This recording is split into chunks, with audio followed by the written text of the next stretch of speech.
दोस्तों, कैसे बीजेपी के सांसद भी अब राहुल गांधी की वोट चोरी के आरोप पर ठप्पा लगाने लगे हैं। बीजेपी के सांसद भी राहुल गांधी की भाषा बोलने लगे हैं और बताने लगे हैं कि कितने बड़े लेवल पर एक कमरे में एक हजार वोटों की चोरी होती थी। तो राहुल गांधी की वोटर अधिकार यात्रा जारी है। इसको लेकर लगातार वो अलग अलग शहरों में, अलग अलग नगरों में जा रहे हैं बिहार के। लेकिन इस बीच कांग्रेस पार्टी ने एक वीडियो शेयर करना शुरू कर दिया है। हालांकि ये वीडियो बड़ा दिलचस्प है क्योंकि ये वीडियो बीजेपी के सांसद का है। दोस्तों, ये जो वीडियो है मैंने चेक कर लिया है, ना तो ये वीडियो फेक है और ना ही वीडियो बहुत पुराना है। 15 अगस्त के आसपास का वीडियो है और बीजेपी के मौजूदा सांसद है जनार्दन मिश्रा। ये जो आप देख रहे हैं ये बीजेपी के मौजूदा सांसद हैं जनार्दन मिश्रा। इन्होंने आरोप लगाए हैं कि श्रीनिवास तिवारी के जमाने में एक घर में 1000 वोट होते थे। सुनिए वो क्या कह रहे हैं।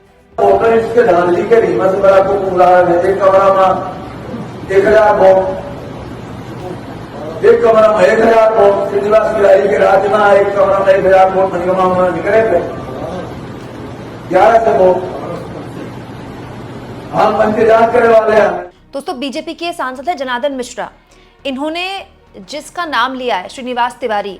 श्रीनिवास तिवारी दरअसल मध्य प्रदेश में कांग्रेस के वरिष्ठ नेता हैं और विधानसभा में पूर्व अध्यक्ष रह चुके हैं। दोस्तों, बीजेपी के जो सांसद हैं वो कांग्रेस पार्टी के दिग्गज नेता पर आरोप लगा रहे हैं कि उनके जमाने में खुलेआम वोट चोरी होती थी।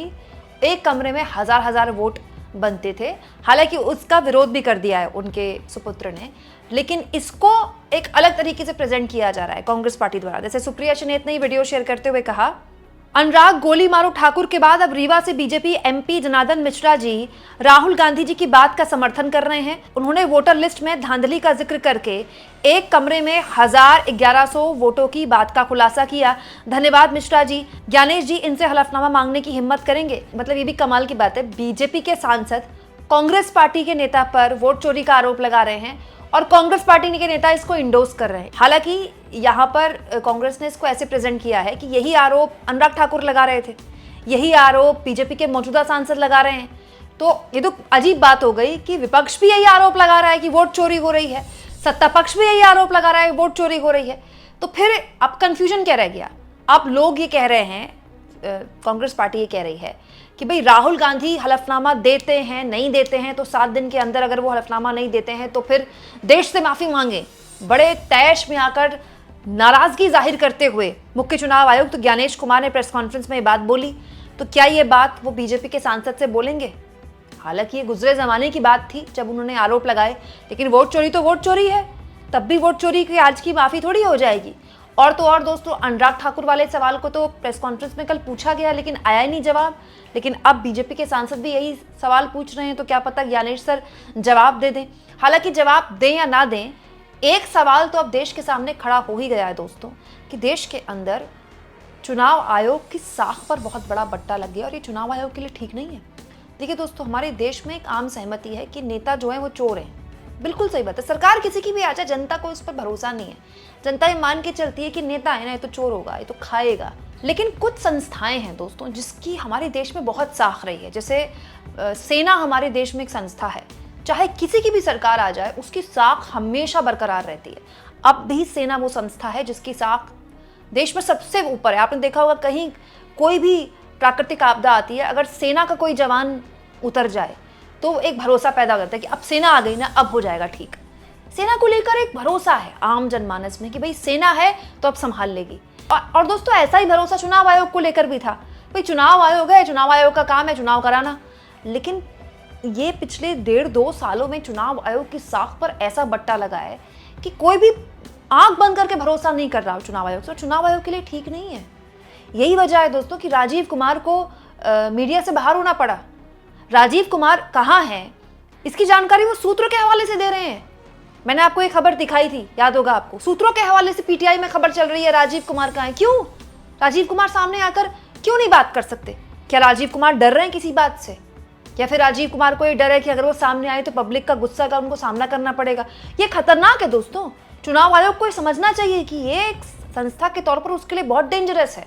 ये आंकड़ा CSDS का ये जो सर्वे है यही बताता है। द हिंदू में ये सर्वे छपा है। और जहां तक बात है दोस्तों मध्य प्रदेश में फर्जी वोटरों की, तो भले ही बीजेपी के सांसद पुरानी बात कह रहे हो, लेकिन ये मैं आपको नई खबर दिखा देती हूँ। ये खबर, इसको लेकर भी मैंने आपको कुछ दिन पहले खबर दिखाई थी दोस्तों। ये 2025 की खबर है, ठीक है, पिछले महीने की खबर है, जिसमें दैनिक भास्कर की खबर बताती है कि मध्य प्रदेश में 10% वोटर फर्जी हैं, 55 से 57 लाख लिस्ट से हटेंगे।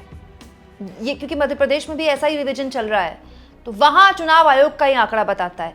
इसके अलावा सबसे ज्यादा डराना वाला आंकड़ा तो ये था दोस्तों, मध्य प्रदेश में 1696 एड्रेसेस ऐसे हैं जहां पर घर में 100 वोटर रजिस्टर्ड हैं। एक घर में 100 वोट, मतलब ऐसे घरों को तो स्मॉल डिस्ट्रिक्ट घोषित कर देना चाहिए।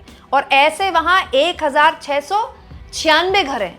और तो और दोस्तों, ऐसे घर, ऐसे पते जहां पर 11 से 20 वोटर हैं, ऐसे 7,95,000 के आसपास है। जहां पर दोस्तों 21 से 30 वोटर हैं, वो 67,000 के आसपास पते मिले हैं।